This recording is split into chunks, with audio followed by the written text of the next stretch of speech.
There's a general sense from a lot of business owners that they never get a return on the investment in their business. They never get a return on the hard work that they put in. And here's the problem. People are trying to start difficult businesses. The problem isn't that business is hard. The problem is that the business that people decide to choose to pursue is hard. So I'd like to talk about how to make business easier. And there are 3 things you can do. 1, start with a problem, not an idea. Most people begin with an idea. They assume it's a good idea, but they've got no evidence, no data to back that up. Then they build a business around that idea, investing their time, investing their money, investing their resources. And then they go looking for people who think that it's a good idea, willing to invest their money in this idea. But the problem is they soon realize that there aren't enough people paying enough money for this solution. And finally, they're met with the sobering reality that the idea they had was in fact not a good idea. But usually by this time, it's too late. They've invested so much into their business, there's so much sunk cost that they are chained to its future. And if they do survive past that magical 5-year mark, it's probably out of stubbornness, not out of good planning or strategy. Instead, the spark for your business shouldn't come from an idea that you have, but from a problem that they have. They being your potential future customers. So let's look at Airbnb. They started with a problem. Hotels were sold out at a popular design conference in San Francisco. They identified a need, a problem. People were looking for easy, safe, convenient, and cheap places to stay. Let's compare that with WeWork, a company that was looking to provide flexible working arrangements for people. They prioritized an idea, the idea of reshaping how people work. They pursued aggressive growth, not thinking about the needs or the requirements of their customers. Fast forward to 2024, Airbnb's market capitalization has now grown to over 86 billion, whereas WeWork is in rapid decline down to just 44 million. So this is the first way to make business easier. Don't start with an idea, start with a problem. Then work backwards to determine the best solution to that problem. That best solution, that's your business model. The best solution replaces the idea as the spark that's going to kickstart your business.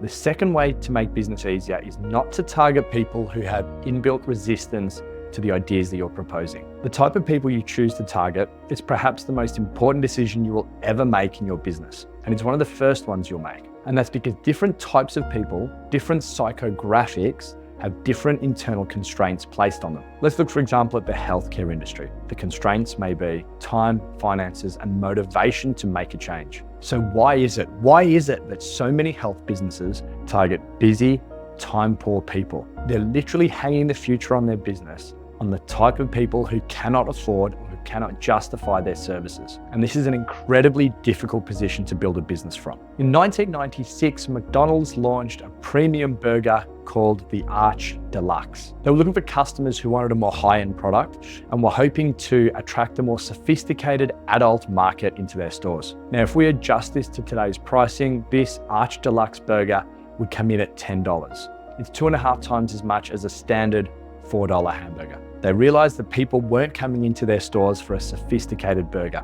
They were coming for easy, accessible, fast, and cheap. And mum and dad didn't want to spend $50 on food for a family of 4 on the way home from footy training. McDonald's were trying to sell a premium product to a customer who didn't have a premium budget.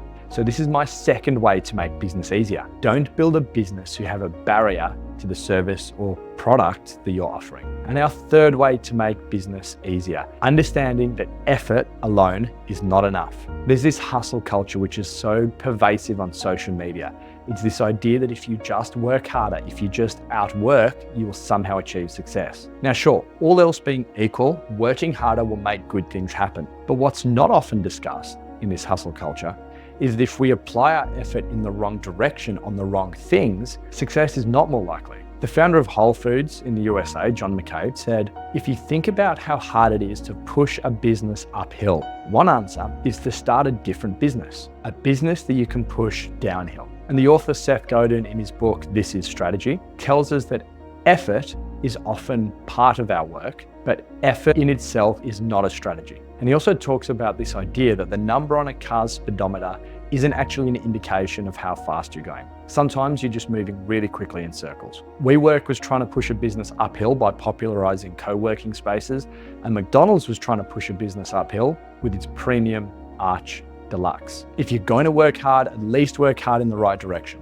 And in the words of John Mackay, find a business that you can push downhill. Look at the history of Netflix. Before they were the streaming giant they are today, they were selling mail order DVDs, but they were pushing this business uphill. They had competitors like Blockbuster, and DVD technology was rapidly moving out of date. So instead of pushing uphill, they pivoted 180 degrees and turned into the streaming giant by pushing their business downhill, towards technology, towards what the customers wanted. Almost every business owner who approaches me to consult for their business is already a hard worker. It's not my job or responsibility to turn them into a hustler. All I do is spin them around 180 degrees and point them in the right direction so they can get a return on their efforts. If your only strategy in business is to work harder, you're seriously compromising what you're going to get from your effort. You should constantly be checking yourself and asking, is the work I'm doing aligned to the current priority of my business? Okay, so I've told you what not to do. Run a business that's really difficult, that requires a lot of effort and little return. So if that's what you should avoid, what should you pursue? My recommendation would be to work out what it is that you are really good at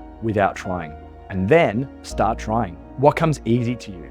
What can you excel at with little effort? First, identify that thing and then start working hard at it. Try really hard. And this is when it's okay to hustle, when you know you're working, grinding and hustling and applying effort in the right direction. This is when you start to push your business downhill rather than pushing that business uphill. Here's a reality check for you. If you're doing everything you can, working as hard as you can, and it's not working, your effort is pointed in the wrong direction. When you can't try any harder, find a different path. And that's our third and final way to make business easier. Make sure if you're working hard, you are working hard on the right thing. So if you feel like your business is harder than it needs to be, there are 3 things you need to do. Build a business that solves a problem, provide a service to people who don't have barriers to using it, and work hard on the right things.